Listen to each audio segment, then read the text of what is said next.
मारे गए तो जूनियर खामेनेई आ गए। इस तरह से इस्लामिक सत्ता में कहा गया है और पाकिस्तान के आर्मी चीफ से ट्रंप की बात हुई है। जाहिर सी बात है इस हाई लेवल मीटिंग के बारे में ही हुई होगी, तो उस चीज को लेकर जो है ये सारी कड़ियां परत दर परत खुलती चली गई। लेकिन अब नेगोशिएशंस के पॉइंट क्या होंगे ये बहुत महत्वपूर्ण बात है।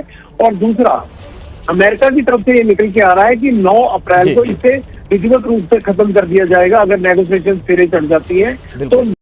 सप्लाई ठप होने से अरबों डॉलर का नुकसान हो रहा है। अकेले अमेरिका को 4.5 लाख करोड़ रुपए का नुकसान हुआ है। एयरलाइंस कंपनियों का बाजार मूल्य 45 लाख करोड़ गिर गया है।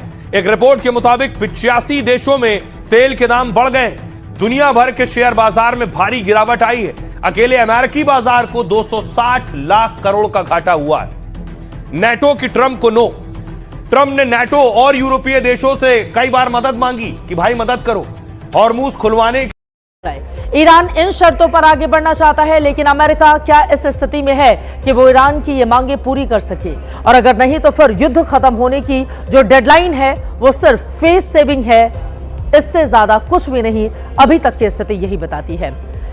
अमेरिकी राष्ट्रपति डोनाल्ड ट्रंप का अपनी बातों से पलट जाना और ट्रंप के बड़े बड़े दावों का पलट।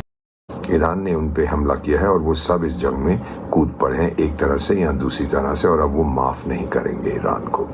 तो अब मैं देख रहा हूं कि ट्रंप जो है वो इनको भड़काएगा, ये जो अरब मोनार्कीज हैं, कि अब आप भी अपनी फौज भेजो, तैयार करो, मुझसे हथियार खरीदो, मेरी डिफेंस इंडस्ट्री का बहुत फायदा होगा और हम फिर मिल के।